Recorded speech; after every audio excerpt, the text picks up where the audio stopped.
Olá, boa tarde pessoal dos terceiros anos, terceiros matutinos, mais especificamente. Pessoal, na última aula que tivemos aqui, a gente discutiu o que era tensão elétrica, potência elétrica, corrente a gente já vinha discutindo desde o início do ano, quando as aulas estavam ainda presenciais. Bom, então, para dar sequência nas grandezas elétricas, vamos hoje estudar resistência e resistividade. A resistência é uma propriedade que os materiais têm de oferecer dificuldade à passagem de cargas elétricas no seu interior. E a resistividade é a resistência específica de cada material, certo? Bom, quanto menor a resistência de um determinado material, mais fácil ele conduz a eletricidade. Os metais, de maneira geral, eles têm uma resistividade baixa e, portanto, também resistência baixa. Isso vai depender também de outros fatores, como comprimento, espessura do condutor. Mas isso é assunto futuros, certo? Então, hoje vamos estudar os princípios, o início de resistência e resistividade, além da lei de Ohm, que é uma lei, a primeira lei de Ohm, são duas leis de Ohm que iremos estudar, mas a primeira lei de Ohm, que está ligada diretamente à resistência, relaciona, na verdade, resistência com tensão e corrente, ok? Então vamos lá.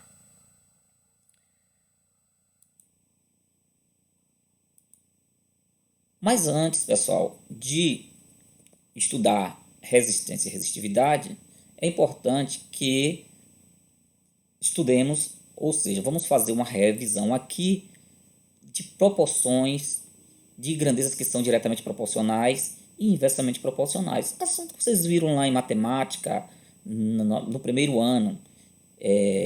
Além disso, vocês viram também em sexta série questões de proporcionalidade, grandezas que são diretamente proporcionais, inversamente proporcionais em matemática. Mas vamos fazer uma breve revisão aqui antes de adentrar a corrente, melhor dizendo, a resistência elétrica. É importante esta revisão básica de matemática. Proporcionalidade entre duas grandezas. Duas grandezas serão diretamente proporcionais quando a razão entre elas dá sempre um valor constante. Vamos ver um exemplo.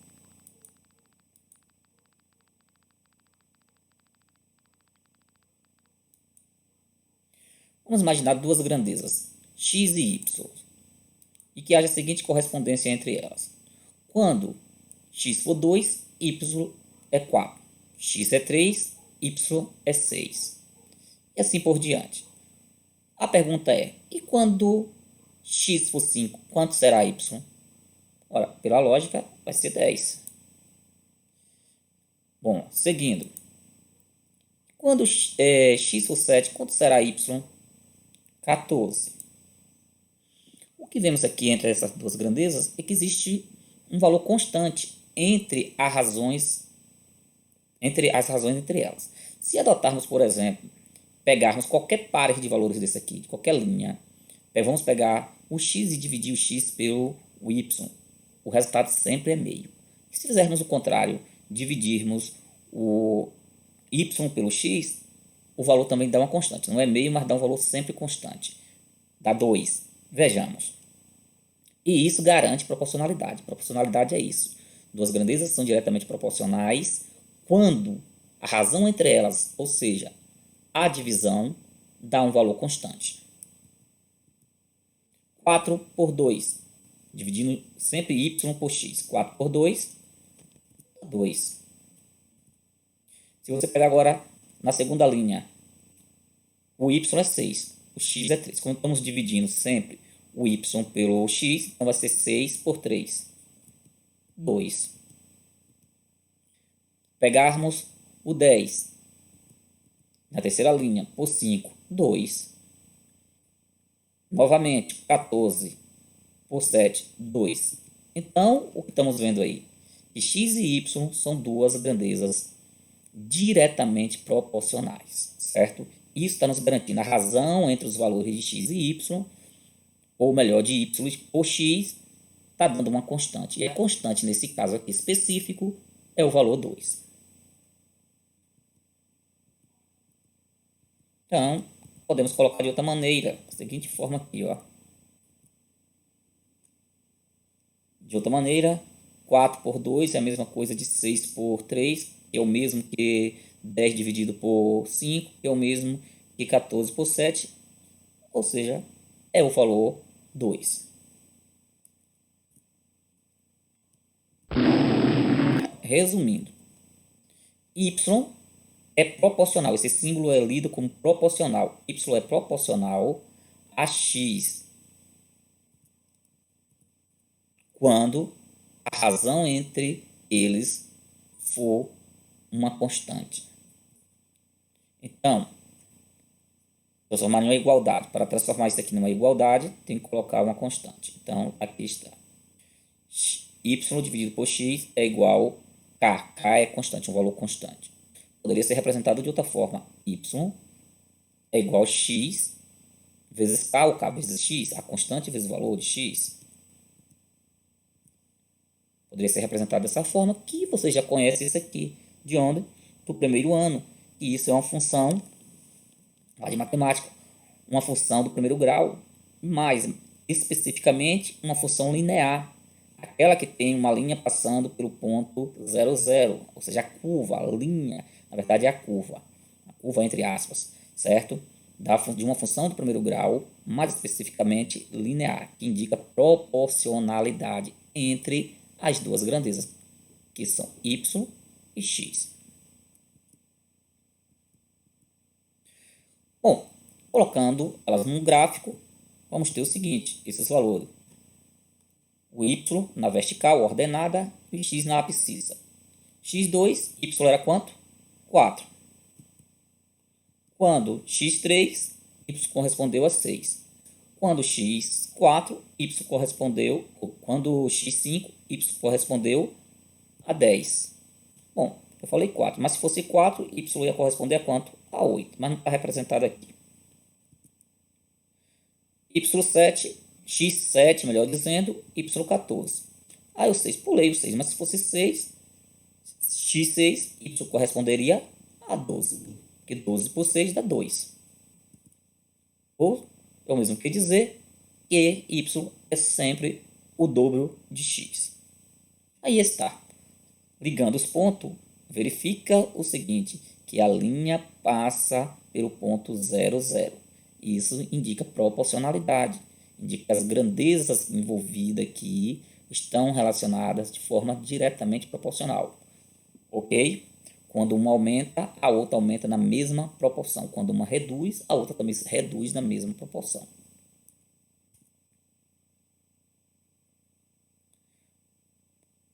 Também existem as grandezas que são inversamente proporcionais, certo? Vamos aqui ver o caso, como elas se relacionam matematicamente.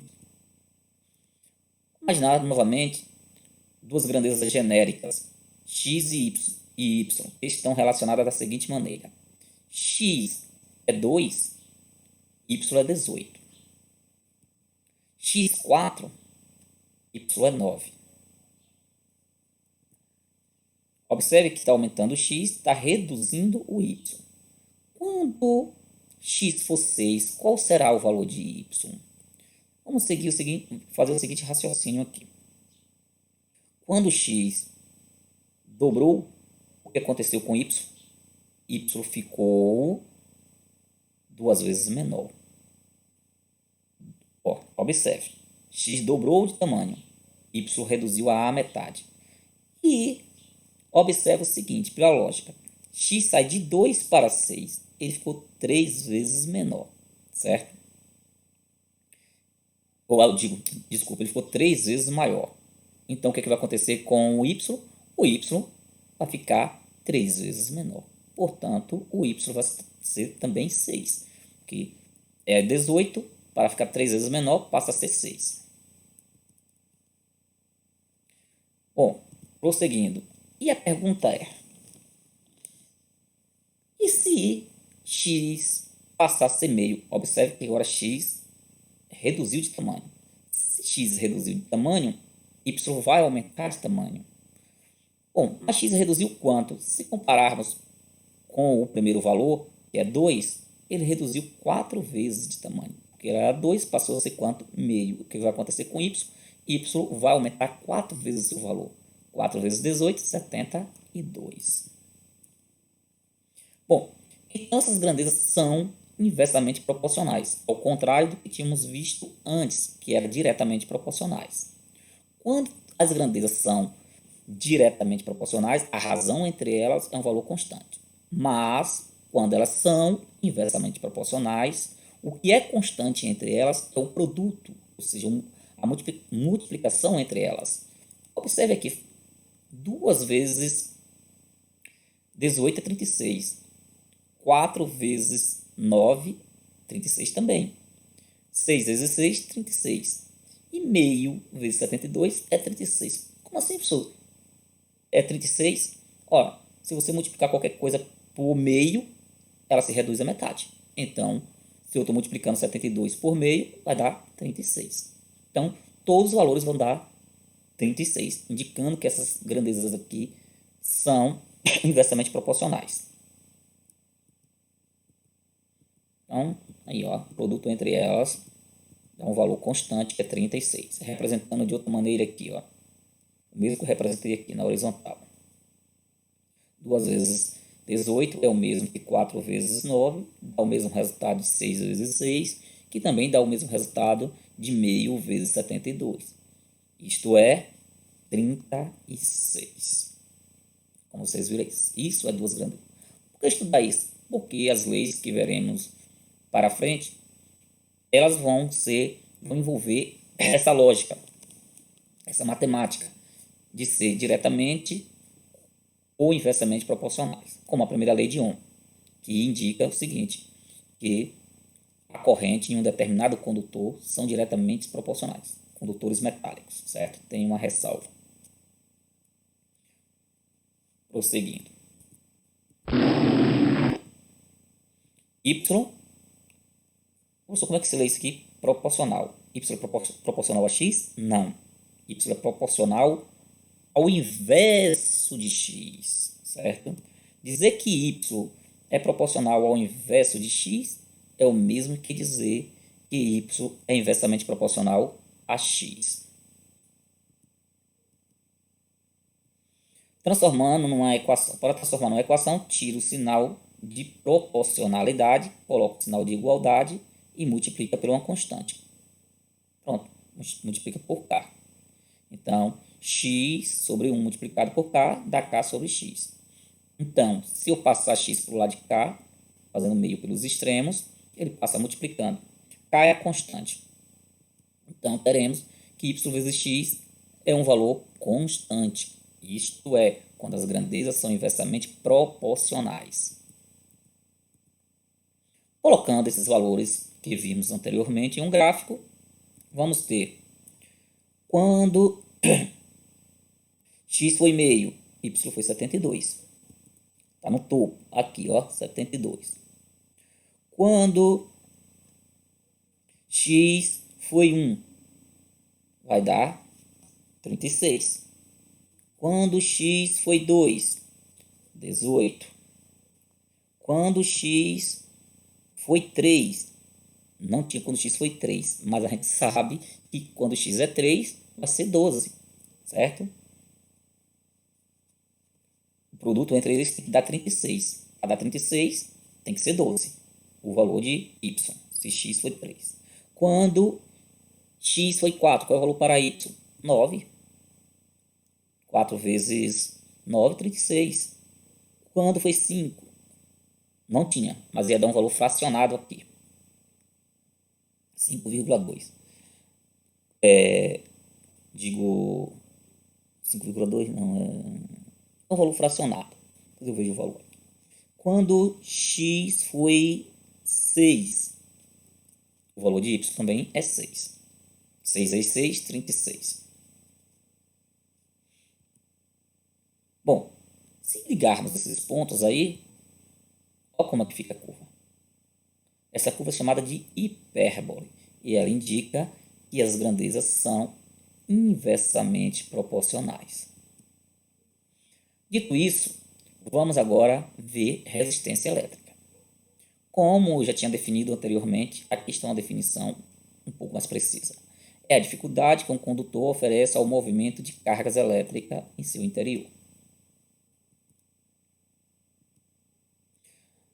Um condutor é formado por átomos. Os átomos têm elétrons. A corrente elétrica real ela é formada por movimento ordenado de elétrons, como já vimos anteriormente. Só que esses elétrons não têm liberdade total. Quando ele se movimenta por dentro desse condutor, ele encontra obstáculos. Os obstáculos são os átomos que formam o condutor. Então, ele se choca com esses átomos passam a vibrar com mais intensidade, ou seja, aquece o material, eles passam a vibrar com mais intensidade, e os elétrons perdem parte do seu movimento, ou seja, vai perdendo a corrente reduz. Como vocês veem aí nessa simulação. E aí começou a vibrar os átomos quando passou a corrente. Isso é traduzido em calor, conhecido também como efeito de Joule. Parte da corrente foi transformada aí em calor. Aqui, outro exemplo. Observa, essas bolinhas que estão se movimentando pequenas são os elétrons. Elas encontram dificuldades, que é a resistência do material. Esse material aqui tem uma resistência menor porque ele tem uma área maior. Quanto maior a área, ou seja, melhor dizendo, maior a espessura desse material, menor é a corrente. Ou digo, maior é a corrente. Então, observe aí que área e corrente são inversamente proporcionais. Aqui nós temos o seguinte, uma simulação para a primeira lei de Ohm. Temos aqui um resistor, uma fonte de tensão contínua, que é uma bateria, um amperímetro ligado em série com esta bateria para registrar a corrente e um voltímetro ligado em paralelo com esse resistor, que é um aparelho projetado especificamente para oferecer resistência. Então, ligado com esse resistor, nós temos um voltímetro para medir a voltagem nele, certo? Vamos supor que a tensão dessa bateria possa ser variável, possa mudar com a chave, a fonte de tensão. Então, de acordo com o que nós estamos vendo aqui, quando marca uma tensão 1U, a corrente está sendo representada por um I, certo? Então, vamos dar sequência agora. Vamos mudar essa voltagem. Vamos colocá-la em um valor maior. 2. Quando a voltagem passou a ser 2, a corrente, você olha aqui no perímetro, está marcando 2I. Quando U passa a ser 3, a tensão passa a ser 3U, corrente passa a ser 3I. E assim por diante. Quando foi 4U, 4I. Estamos dizendo que a corrente e a tensão são grandezas diretamente proporcionais. A razão entre elas vai dar 1, nesse caso. Mas é proporcional. Poderia ser um valor diferente. Mas, por exemplo, se a corrente fosse 2, quando fosse 1U, depois quando fosse 2U passaria a ser 4. Quando fosse 3U seria 6I. E assim por diante. Quando fosse 4U seria 8I. Continuava sendo diretamente proporcionais, só que a razão seria 2, nesse caso. Colocando isso aqui os valores. O I. Para ser diretamente proporcionais, falamos que a razão entre elas tem que dar um valor constante. Nesse caso, vai dar 1. Se eu dividir U, que é a tensão, por I, que é a corrente, vai dar sempre o mesmo valor. Um valor constante. Vamos deixar assim, vamos chamar de R, certo? Vamos chamar de R. U por I dá um valor constante, nesse caso vamos chamar R. E isso, observa novamente, 2U por 2I, corta 2 com 2, fica U sobre I, dá o mesmo valor, que é o de cima, U sobre I. E U sobre I é chamado de R, que é justamente a primeira lei de Ohm. 3U sobre 3I. Corto 3 com 3, vai ficar U sobre I, que é o mesmo valor de cima, U sobre I, que é 3R. E assim por diante, 4U sobre 4I. Corta 4 com 4, U sobre I, que é o valor de cima, que é R. Então, os valores é uma constante, que é R, que é a resistência. A constante, nesse caso, é a resistência do material. Ela não varia não, professor? Pode variar com a temperatura do material, ela pode variar com o comprimento do material e com o tipo de material. Espessura, observe como ela pode variar. Temperatura, comprimento do condutor, espessura do condutor, comprimento do condutor, espessura do condutor e temperatura. E o tipo também de material. Mas isso vamos discutir na segunda lei de Ohm. Neste caso, vamos considerar um material fixo. Se o material for fixo, o tamanho dele, não variar o tamanho dele, esse R é constante, certo? Prosseguindo então. U sobre I é igual a R. É a primeira lei de Ohm. Fazendo o seguinte, vamos colocar de outra forma. Pode ser dessa forma que eu representei anteriormente, assim? Pode. Mas vamos colocar de outra maneira também. Se eu colocar 1 aqui, não altera nada, porque R dividido por 1 é R. E faça meio pelos extremos. O que vamos ter? Que U é igual a RI. Observe que U vezes 1 é U. I vezes R, RI. Então, teremos isso aqui. Há uma outra maneira de representar a primeira lei de Ohm, onde U é a tensão elétrica, R é a resistência do material e I é a corrente. O que estamos dizendo isso aqui? Isso aqui é uma maneira de ver como uma função linear. Como a gente representa y é igual a 3x, por exemplo, certo? Uma função linear que passa pelo ponto 0, 0. Isso quer dizer, se i for 0, u também é 0. Colocando no gráfico como fizemos anteriormente. Ó, onde passa a linha pelo ponto 0, 0, indicando que U e I são diretamente proporcionais, certo?